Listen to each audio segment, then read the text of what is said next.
Garlic bread is the ultimate sidekick. Whether with soups, pastas, or as a quick snack, it always delivers irresistible flavor, a great texture, and endless versatility.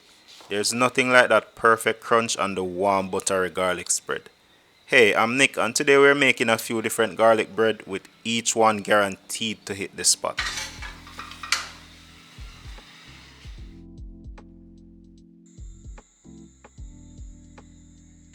No, while you can use any bread you have on hand, even hot dog rolls like I've used before, since I'm out, I'll be making a rustic loaf from scratch. If you're short on time, you can grab a store-bought loaf and skip this part. Either way, I'll leave the ingredients in the description. No, I'm not showing it here, but it's always a good idea to weigh your ingredients beforehand for better accuracy. For our rustic loaf, start with 24 ounces of all-purpose flour, 2 teaspoons instant yeast, 1 ounce sugar, 1 ounce softened butter for improved texture and flavor, a teaspoon and a half of salt to bring those flavors together. And finally, 14 ounces of room temperature water. This could be milk for a richer bread, but water is fine. Use a spoon to mix everything. This just keeps everything less messy. This is a higher hydration dough, so it will be on the softer side. Just mix until the flour is mostly hydrated. Don't worry if it's a bit sticky. Next, I'm going to let this rest for 10 minutes.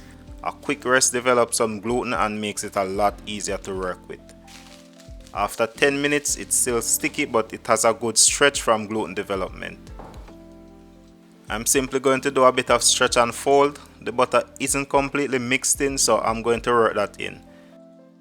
This shouldn't take more than a couple minutes. This might get a lot stickier, but that's okay. High hydration will help us get a very soft and light loaf. Next, simply cover that and let it rise for about an hour until it doubles in size. This resting period builds flavor and gluten and is called bulk fermentation because you're allowing the entire batch of dough, aka the bulk, to ferment and rise all at once, which improves texture and flavor. I know working with yeast can seem tricky. Have you ever tried making bread with baking powder instead? Let me know down in the comments. I'm going to need a bit of flour for this because it's still going to be sticky. First, shape the loaf to give it some structure by folding it over onto itself and then balling it up.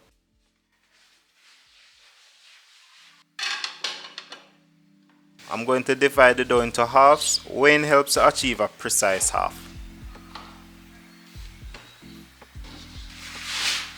Next, shape each half by folding it over and balling it up to give the loaf shape and structure.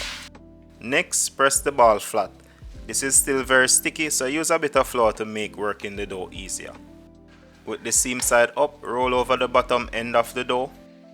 Fold over the sides. Then finally, roll the dough up, keeping everything nice and tight. Give that a little final roll and that's it.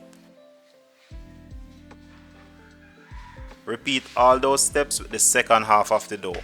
Ball up the dough, press it flat, shape it into a log, give it a final roll to tighten up everything. Sometimes you might need to pinch the seams, but that's it. I have a greased and lined baking tray that I'm going to place the loaves on. Before the final proof, I'm going to spritz these with water. It helps achieve a thicker crust and stop skin formation. An inverted baking tray of the same size works really well. Let that proof for about 20 to 25 minutes. Once proofed, it's time to score the loaves with a razor. This not only adds a beautiful touch, but it also helps the dough rise more evenly and improves the crust.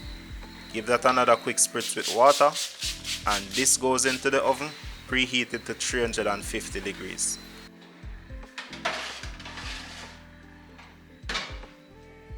This bakes in about 30 minutes and should be very fragrant with a nice crust when it's done.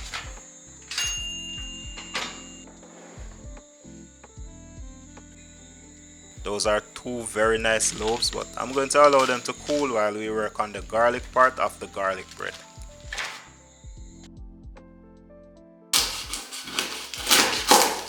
There are many ways to handle the garlic, from simply chopping to roasting whole in the oven, but I really love using the confit method. I'm using 2 heads of garlic here. It ended up being really garlicky, which I love, but if you want a milder flavor, one head works perfectly.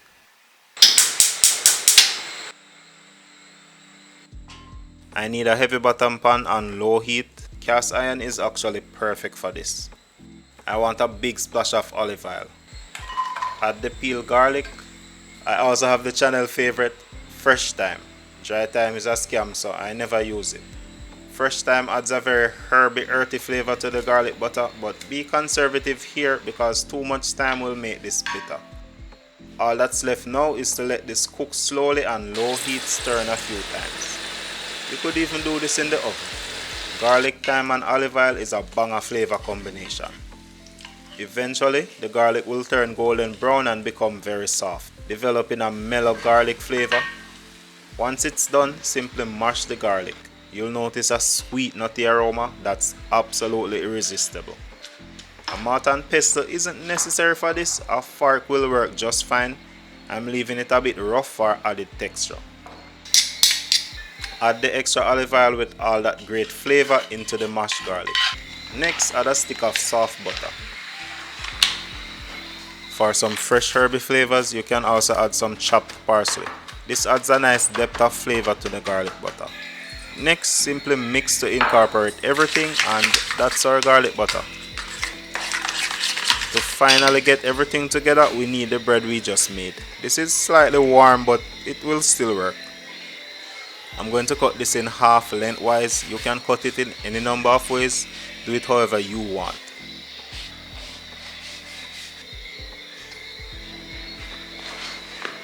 That's a very soft loaf. I'm going to butter this starting with the bottom half. Give that a nice spread with the garlic butter.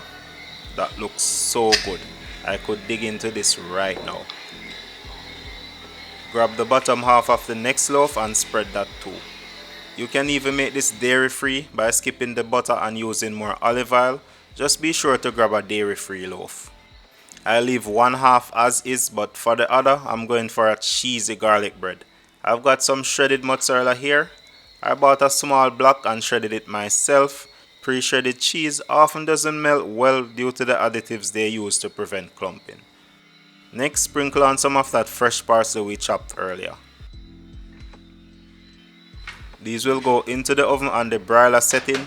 400 degrees should give this some very nice color. In the meantime, I'm going to show you a much quicker way to make some delicious garlic bread. The top of the bread is much thicker, but it has a great crust. I'm going to slather this with garlic butter.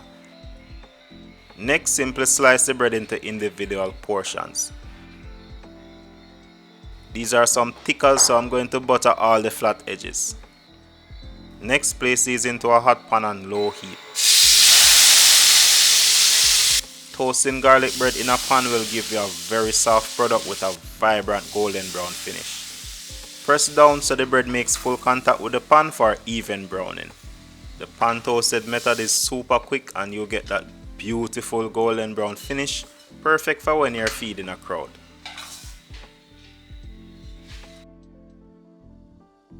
These broiler breads are done. That smell is incredible. Crispy, garlicky perfection. Unlike the pan toasted garlic bread, the broiler bread is extremely crispy. It has a fantastic toasty crunch that's insanely good. This cheesy garlic bread is the ultimate snack. I really love cheese pulls.